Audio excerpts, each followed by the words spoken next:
शबनम की शादी की तारीख नज़दीक आ रही थी। शबनम 20 साल की हो गई थी।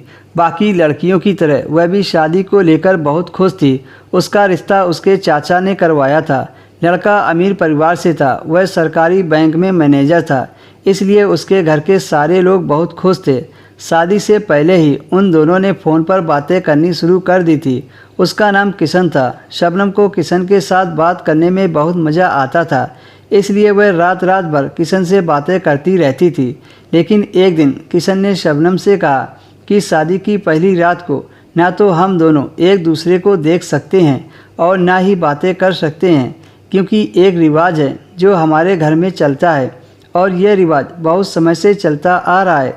शबनम को उसकी बात सुनकर बड़ी हैरानी हुई, लेकिन शबनम ऐसे रिवाज को फॉलो करने के लिए मान गई। फिर देखते ही देखते शादी का दिन भी आ गया। घर वालों ने शबनम की शादी काफ़ी धूमधाम से कराई थी और वह उस दिन बहुत खुश थी। शादी की पहली रात को शबनम अपने पति के कमरे में बैठी थी और अपनी सुहागरात को लेकर बड़ी उत्साहित थी। कमरे की लाइट बंद थी और पूरे कमरे में अंधेरा फैला हुआ था। फिर किसी ने कमरे का दरवाज़ा खोला और धीरे से अंदर आकर शबनम के पास बैठ गया।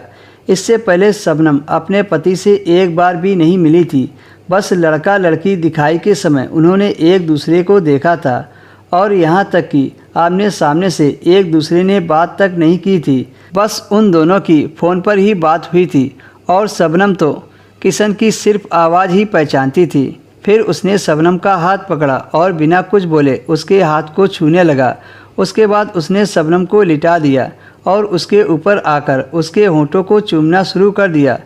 शबनम को बिना अपने पति को देखे उसे अजीब सा लग रहा था, लेकिन उसे याद था कि उसके पति ने शादी से पहले ही बता दिया था कि हम अपनी सुहागरात पर एक दूसरे से बात नहीं कर सकते और ना ही एक दूसरे को देख सकते हैं।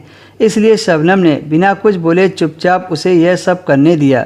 वो शबनम के होंठों और गले को लगातार चूमे जा रहे थे और उसे भी अब इस चीज़ में मज़ा आने लगा था।